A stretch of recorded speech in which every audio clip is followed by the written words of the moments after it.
श्री स्वामी समर्थ. महाशिवरात्रीचा दिवस हा वर्षातून फक्त एकदा येत असतो आणि जे महादेवांचे भक्त आहेत तर ते महाशिवरात्रीचे व्रत करत असतात, महाशिवरात्रीचा उपवास करत असतात. इतर उपवास जेव्हा आपण करतो तर त्यावेळेला दिवसभर आपण उपवास करतो आणि रात्री उपवास सोडतो. परंतु काही असे उपवास असतात की जे उपवास आपण दिवसभर करतो आणि दुसऱ्या दिवशी ते उपवास सोडले जातात. ज्याप्रमाणे आपण एकादशीचा उपवास करतो तर अगदी त्याचप्रमाणे महाशिवरात्रीचा सुद्धा उपवास जो आहे तर तो दुसऱ्या दिवशी सोडला जातो. आता महाशिवरात्रीचा उपवास कोणीही करू शकतात. कोणत्याही वयातील व्यक्ती, कुमारिका असतील तरीसुद्धा आयुष्याचा चांगला जोडीदार मिळावा म्हणून महाशिवरात्रीचा उपवास करतात. माता पार्वती आणि महादेवांसारखा आपला संसारसुद्धा सुखाचा व्हावा यासाठी कुमारिकासुद्धा हा उपवास करतात. अखंड सौभाग्यासाठी आणि वैवाहिक सुखासाठी ज्या सौभाग्यवती आहेत तर त्यासुद्धा हा उपवास करत असतात. त्याचप्रमाणे पुरुष, विधवा तर अशा सर्व वयातील व्यक्ती महाशिवरात्रीचा उपवास करत असतात. उपवास जो आहे तर तो 3 प्रकारे केला जातो. निर्जला व्रत केलं जातं म्हणजे काहीही न खाता पिता, अगदी पाणीसुद्धा न पिता हा उपवास केला जातो. त्याचप्रमाणे फलाहारी व्रत केलं जातं ज्यामध्ये दूध आणि फळे तर हेच फक्त घेतलं जातं आणि काही जण जे आहेत तर ते उपवासाचे पदार्थ खाऊन हा उपवास करत असतात. परंतु आपण कितीही कडक उपवास केला आणि उपवास सोडताना जर आपण काही चुका केल्या, काही नियम पाळले नाहीत तर मात्र या व्रताचं कोणतंही फळ मिळणार नाही. त्यामुळे उपवास जो आहे तर तो कधी सोडावा, काय खाऊन सोडावा आणि कोणत्या चुका करू नयेत, कोणती भाजी अजिबात खाऊ नये अशी संपूर्ण माहिती आपण या व्हिडिओमध्ये पाहणार आहोत.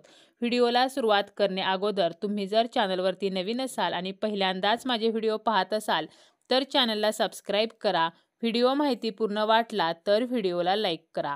आता आपण जेव्हा हा महाशिवरात्रीचा उपवास सोडणार आहोत म्हणजे महाशिवरात्रीच्या दुसऱ्या दिवशी आपल्याला हा उपवास जो आहे तर तो सोडायचा आहे.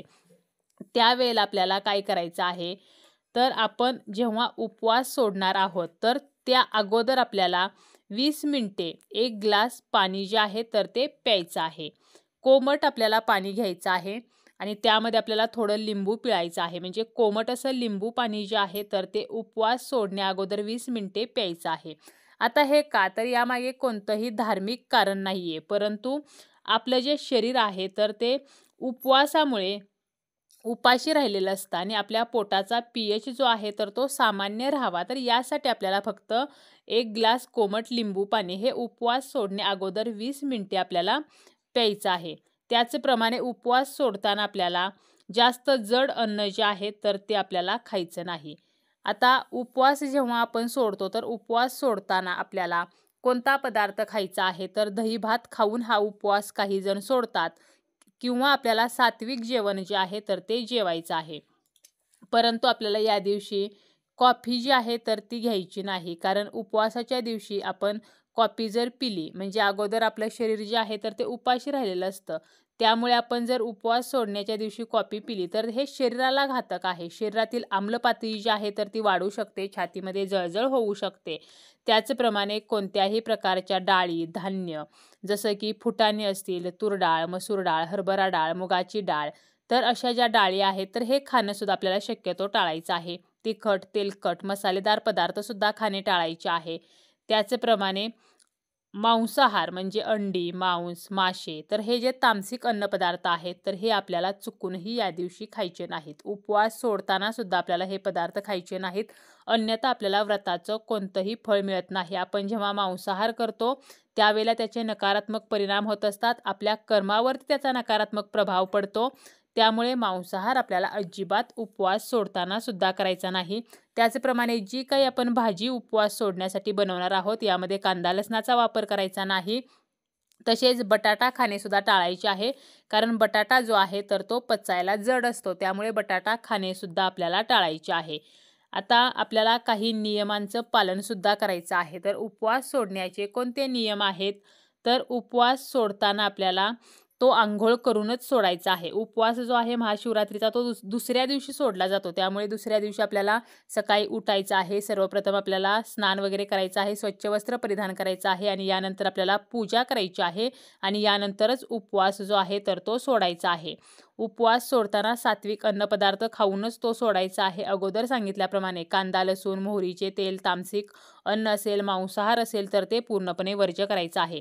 उपवास सोडताना कोणाशीही विनाकारण आपल्याला बोलायचं नाही. आपलं मन शांत ठेवायचं आहे. मनामध्ये महादेवांचं स्मरण करायचं आहे. एकदा आपण उपवास सोडायला बसलो की मध्येच आपल्याला उठायचं नाही आणि एकदा उपवास सोडला की आपल्याला किमान तासभर तरी काहीही खायचं नाही. त्याचप्रमाणे मोबाईलवरती बोलत किंवा टीव्ही बघत उपवास सोडू नये.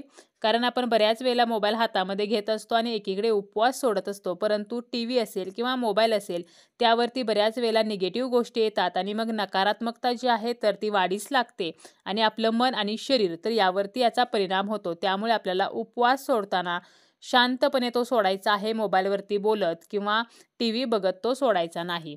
तसेच आपल्याला शिवपूजा करायची आहे आणि त्यानंतरच उपवास सोडायचा आहे. आपल्याला नैवेद्य वगैरे देवांना दाखवायचा आहे आणि त्यानंतर उपवास सोडायचा आहे. शक्य झालं तर आपल्याला गाईला घाससुद्धा द्यायचा आहे. त्याचप्रमाणे उपवास आपण जेव्हा सोडायला बसतो त्यावेळेला आपल्याला जेवढं जेवण हवं आहे तर तेवढंच वाढून घ्यायचं आहे. उगीच ताटामध्ये शिल्लक अन्न ठेवायचं नाही. आपल्याला अन्नपूर्णेचा अपमान जो आहे तर तो अजिबात करायचा नाही. जे पदार्थ आपण उपवास सोडण्यासाठी बनवलेले आहेत नैवेद्यसुद्धा आपल्याला त्याच पदार्थांचा दाखवायचा आहे आणि त्याच पदार्थाचा गाईला सुद्धा घास द्यायचा आहे.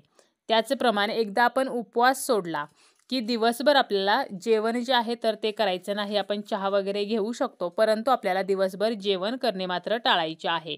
उपवासामुळे शरीराला प्रोटीनची गरज असते. त्यामुळे आपल्याला प्रोटीनयुक्त आहार घ्यायचा आहे. पचायला हलका आहार घ्यायचा आहे. पचनशक्तीला काही नुकसान होणार नाही. त्यामुळे आपल्याला हलका आहारच घ्यायचा आहे. जड अन्नपदार्थ खाणे आपल्याला टाळायचे आहे. तर असे काही नियम आहेत जे नियम आपल्याला उपवास सोडताना सुद्धा पाळायचे आहेत ज्यामुळे आपल्याला या व्रताचे संपूर्ण फळ मिळेल.